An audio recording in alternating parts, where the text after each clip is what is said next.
आप सभी का पहले व्यू आईएएस एकेडमी के इस यूट्यूब प्लेटफॉर्म पर उम्मीद करता हूँ आप सभी अच्छे होंगे। दोस्तों, आज एक महत्वपूर्ण टॉपिक पर हम लोग डिस्कस करने वाले हैं। वह टॉपिक काफी महत्वपूर्ण है अभी के समय के लिए। अभी हाल में जो बीपीएससी 69 प्री का एग्जाम हुआ है, उसी पेपर का हम लोग कुछ चीजें को समझने का प्रयास करेंगे। मैं इस टॉपिक पर यह चर्चा बिल्कुल करने वाला नहीं हूँ कि कट ऑफ कितने जाने वाले हैं, क्वेश्चन टफ थे, आसान थे। मैं यह बात मान करके चलता हूँ कि इस चीज से आप लोग अब तक वाकिफ हो रहे होंगे या हो गए होंगे। इस वीडियो में हम लोग यह सीखने का प्रयास करेंगे कि आखिर जो अभ्यर्थियों की जो रणनीति है और जो आयोग की रणनीति है, जो कमीशन जो बीपीएससी है, वह किस प्रकार की रणनीति में अपना बदलाव कर रहा है और अभ्यर्थी लोग क्या मिस्टेक कर रहे हैं, कहाँ फोकस करने की जरूरत है। इस मुद्दे पर हम लोग इस वीडियो में समझने का प्रयास करेंगे। मुझे एक दार्शनिक की बात याद आ रही है। मैं कुछ दिन पहले एक दर्शन शास्त्र का बुक पढ़ रहा था और उसमें एक दार्शनिक ने काफी महत्वपूर्ण बातें बोली थी। आज से 2 साल पहले की बात है, जब मैं उस बुक को पढ़ रहा था तो उस समय शायद मैं इस चीज को नहीं समझ पाया था कि आखिर रियल में यह राइटर कहना क्या चाहता है। और खास के जब मैंने बीपीएससी के जो एग्जाम मैंने जो अभी हुए, उसमें अभ्यर्थियों ने जिस प्रकार से अपने फीडबैक दिए और जो मैंने खुद क्वेश्चन पेपर को देखा, एज ए मैं एस्पायरेंट भी हूँ और स्टूडेंट लोगों को पढ़ाता भी हूँ, तो लगभग ये चीजें अनुभव हो जाती है कि हमें किस दायरे में पढ़ना है और किस दायरे में पढ़ाना है। और बच्चों की भी ये अपनी खुद की भी रणनीति होती है और जो उनको मेंटर देते हैं उनकी भी रणनीति होती है। इन सारी चीजों का एक अपना वो लोग मसौदा तैयार करते हैं और तैयारी करने के बाद वो लोग एग्जाम में बैठते हैं। लेकिन इन सारे मुद्दों पर डिस्कस करने के बाद भी चीजें अगर अचीव नहीं होती है तो एक कहीं ना कहीं आप भी सोचते होंगे कि आखिर प्रॉब्लम कहाँ हो रहा है, क्या समस्या हो रही है, उसका सलूशन क्या हो सकता है। तो उस दार्शनिक ने एक बात कहा था कि जैसे हैप्पीनेस क्या है, सुख क्या है, तो उसने सुख को एक भ्रम से डिनोट करने का प्रयास किया था कि अगर रियल में अगर आप हैप्पीनेस को अगर समझना चाहते हैं तो रियल में हैप्पीनेस कुछ है ही नहीं, वह एक प्रकार का भ्रम है। अगर आप गीता भी पढ़ते हैं तो गीता में भी इस प्रकार की बातें कही गई है। तो अब कहने का मतलब है, मैं इस चीज को थोड़ा सा और आगे आइडेंटिफाई करने का प्रयास करता हूं। कहने का मतलब उस राइटर का यह था कि अगर आप किसी चीज की उम्मीद लगाकर बैठते हैं तो वो चीजें जैसे से आपके करीब आने वाली होती है तो आप उसको एक्सपेक्ट करके आप खुश होने का प्रयास करने लगते हैं। और राइटर ने कहीं ना कहीं यही चीजें बताने का प्रयास भी किया था। और जेन्युइनली अगर आप अभी के एरा से, आप अपनी पर्सनल लाइफ से या सराउंडिंग में किसी प्रकार की चीजें होती है, अगर आप उसको चीज को देखते हैं, जब आप उस चीज को देखते हैं तो आप ये चीज रियलाइज कर सकते हैं। कहने का मतलब है कि अगर कल का आपने कुछ प्लान किया है और वह प्लान सक्सेस होता हुआ नजर आता है तो आज से ही आपके अंदर एक हैप्पीनेस डेवलप होने लगता है। लेकिन यकीन मानिए वो चीजें क्षणिक होती है, लॉन्ग टर्म नहीं हो सकती।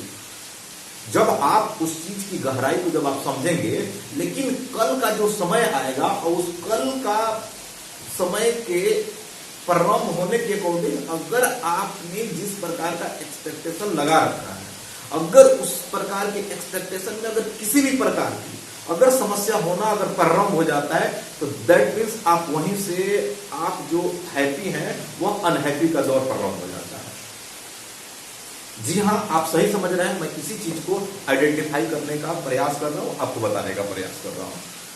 तो लगभग ठीक इसी प्रकार की कंडीशन डेवलप हुए थे बीपीएससी अभ्यर्थियों को, जिन लोगों ने इसमें अटेम्प्ट दिया। मैं उम्मीद करता हूं कि जिन भी अभ्यर्थियों ने अच्छे से तैयारी किए होंगे उनका रिजल्ट होना स्वाभाविक है। अब यहाँ पर यह है कि जिस उम्मीद से आप प्रिपरेशन करते हैं, तैयारी आपकी चलती रहती है, अगर उस तैयारी के दौरान अब एग्जाम से एक दिन पहले आपके अंदर बहुत सारे डिलेमा उत्पन्न होते हैं, आप नेगेटिव में चले जाते हैं, समस्याएं उत्पन्न होने लगती है, बहुत सारी चीजें होती है। लेकिन जब आप एग्जाम हॉल में बैठते हैं और क्वेश्चन अगर आप अच्छे से बना लेते हैं तो आपको फिर से एक हैप्पीनेस होने लगता है। लेकिन वो चीजें जब आप क्वेश्चन को क्रॉस चेक करते हैं, जब क्वेश्चन गलत होने लगते हैं, तो वहां पर आप अनहैप्पी होने लगते हैं।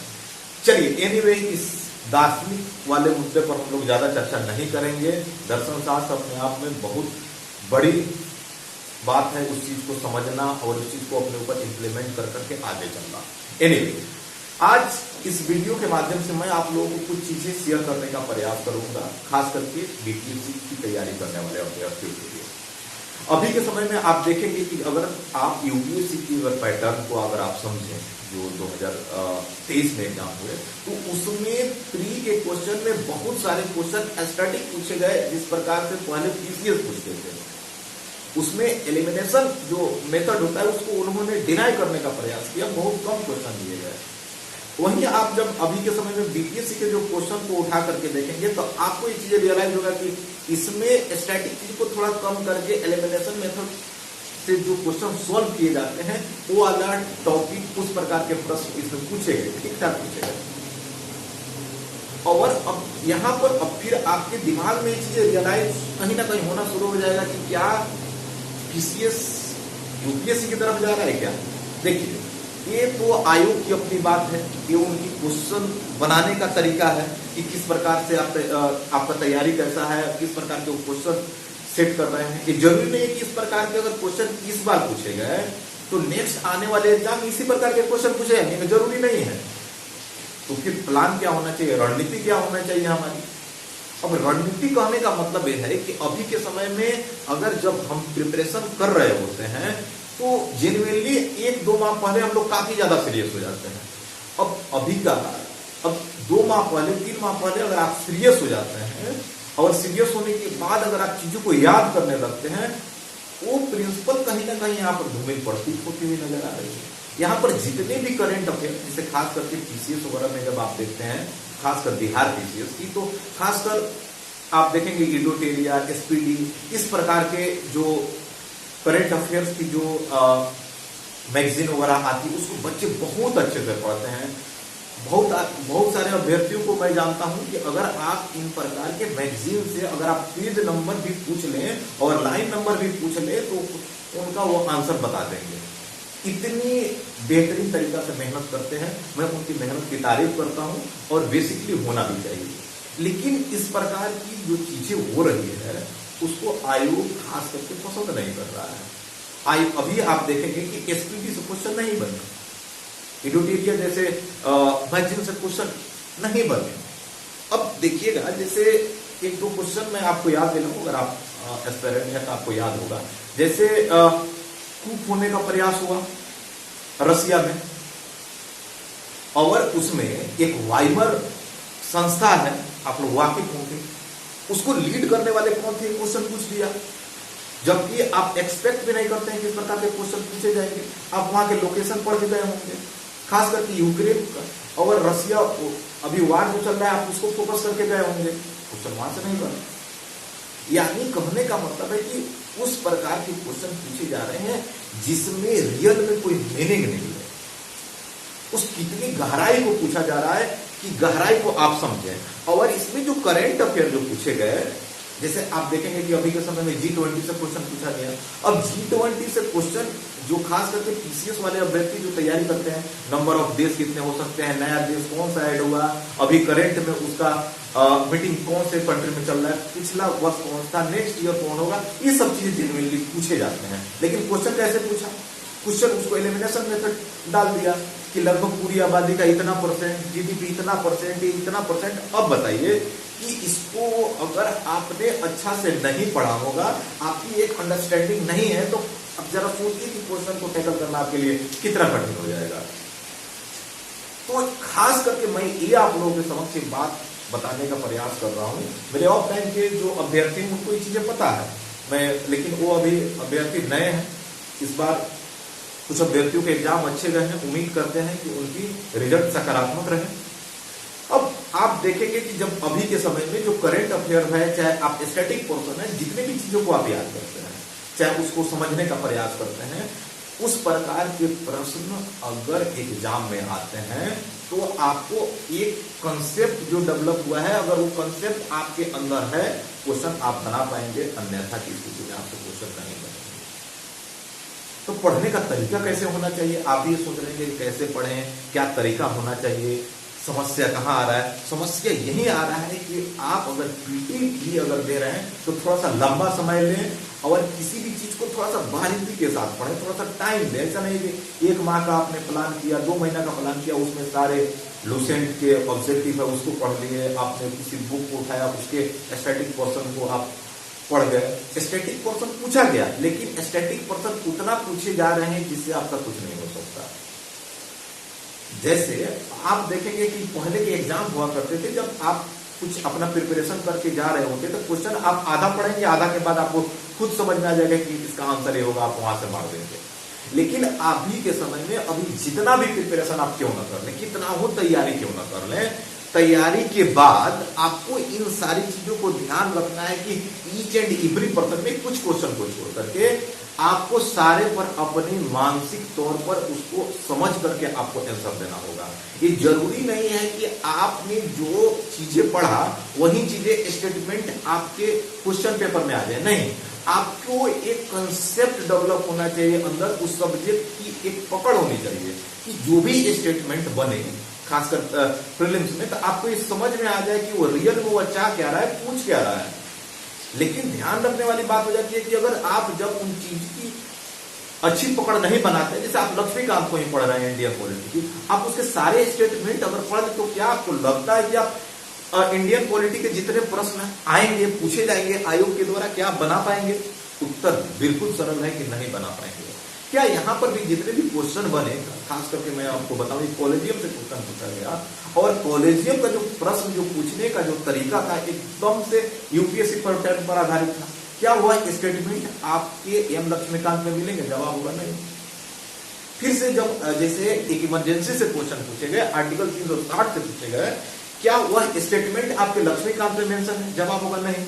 तो फिर इस प्रकार के क्वेश्चन कैसे टैकल किए जाए? बिल्कुल हाँ, आपको उस सब्जेक्ट की पकड़ होनी चाहिए। जब आप किसी टॉपिक को खास करके जब पढ़ना शुरू करते हैं तो उस टॉपिक को पढ़ने के बाद एक बार उसको रियलाइज कीजिए कि क्या ऐसा हो सकता है, ऐसा नहीं हो सकता है, क्या हो सकता है। खुद से क्रिएशन होना चाहिए, क्योंकि जो क्वेश्चन जो क्रिएट किए जाते हैं खुद से अपनी समझ के आधार पर क्वेश्चन को तैयार किया जाता है। तो आपकी भी काफी ये समझ होनी चाहिए इस चीज को लेकर कि हमारा प्रिपरेशन का वे कैसा होना चाहिए। जब आप प्रिपरेशन का जब तक वे नहीं बदलेंगे तब तक यकीन मानिए सिलेक्शन काफी दूर। मैं आपको किसी प्रकार के नेगेटिव बनाने का प्रयास नहीं कर रहा हूं, मैं आपको ये चीजें रूबरू करने का प्रयास कर रहा हूं कि आपको पढ़ने का तरीका थोड़ा सा बदलना पड़ेगा। अगर जब तक आप इस प्रकार के तरीका अगर आप नहीं बदल पाते हैं तब तक आपके लिए समस्या हो सकती है। तो उम्मीद करते हैं कि मैं जिस पॉइंट ऑफ व्यू से आपको बीटीएस असिस्टेंट प्री में क्या बदलाव आ रहे हैं बताने का प्रयास किया, आप इस चीज को समझ पा रहे होंगे। जैसे आप देखेंगे कि इकोनॉमी से ठीक ठाक क्वेश्चन पूछ लिए गए, 10+ क्वेश्चन पूछे गए इकोनॉमी, जो जेन्युइनली आप देखेंगे कि एक स्टैटिक क्वेश्चन के रूप में खासकर पीसीएस में पूछे जाते हैं। और यहाँ पर जो इकोनॉमी के जो क्वेश्चन पूछे गए उसका तरीका देखिए किस प्रकार का था। यानी अगर आप पढ़ रहे हैं पीटी को, आप उस तरीका से बिल्कुल पढ़ना छोड़ दें कि आपने एक बुक लिया और उस चीज को रटना शुरू कर दिया। रटे नहीं, बिल्कुल आप उस चीज को अगर आप मॉडर्न हिस्ट्री ही पढ़ना शुरू किए हैं तो मॉडर्न हिस्ट्री की एक टॉपिक ही पढ़ें, लेकिन एक टॉपिक को ऐसे समझ करके पढ़ें जैसे वह चीजें आपके ब्लड में चली जाए। चीजों को याद करने से थोड़ा सा बचिए। कुछ अब ये मैं नहीं कह रहा हूं कि स्टैटिक चीजें बिल्कुल छोड़ दीजिए, स्टैटिक पर्सन की भी अपनी एक दायरा है और स्टैटिक पर्सन के भरोसे आप प्रीलिम्स क्वालिफाई नहीं कर सकते अभी के समय में। ये आप गांठ बांधकर अपने अंदर रख लीजिए। आपको उस सब्जेक्ट की एक आधारभूत समझ होनी चाहिए। ज्योग्राफी से भी क्वेश्चन देखिए, खासकर से बिहार ज्योग्राफी से ठीक ठाक प्रश्न पूछे जाते थे। क्वेश्चन वर्ल्ड ज्योग्राफी में एंट्री कराया गया, वो भी मैपिंग आधारित क्वेश्चन पूछे गए और वो भी क्वेश्चन पूछने का तरीका बदल गया। अब जैसे आपसे कोई पूछेगा कि विक्टोरिया लेक कहाँ है तो आप बस उसकी लोकेशन याद करके बैठे हैं। जैसे आपसे कोई अभी आप देखेंगे कि जितने भी अफ्रीकन कंट्री थे, अफ्रीकन कंट्री के बहुत सारे कंट्री में कूप हुए। लगभग मैं अगर पिछले साल और इस साल की कुछ डेटा की बात करूं तो लगभग 200 टाइम्स लगभग कूप हुए हैं आपके अफ्रीका के अंदर, अलग अलग देशों में, किसी देश में, एक ही देश में 2-4 बार हो गया है। तो जो बच्चों की जो पढ़ने की रणनीति थी, सारे अभ्यर्थियों ने इस प्रकार का स्टडी करके लिया होगा, मैं इस चीज को मानता हूं, लेकिन उस हिसाब से क्वेश्चन नहीं बने। सारे अभ्यर्थी वहां के कौन से कंट्री लैंड लॉक है, वहां से कौन महत्वपूर्ण रिवर हो सकते हैं, ये सब चीजें, वहां का मतलब कैपिटल कहाँ है, इस प्रकार की चीजें लगभग अभ्यर्थियों ने, लेकिन वहां से क्वेश्चन नहीं बने। यानी कहने का मतलब है कि आयोग आपसे ये चाह रहा है कि आप एक रट्टू तोता ना बने, आप एक ऐसे अभ्यर्थी बने जो आपके अंदर खुद एक कैपेबिलिटी हो किसी चीज को आइडेंटिफाई करने का। क्योंकि आपको एक बड़ा पोस्ट देती है कमीशन, तो बड़ा पोस्ट पर एक रट्टू पर्सन जो होते हैं सिर्फ और सिर्फ कॉपी पेस्ट करना जानते हैं।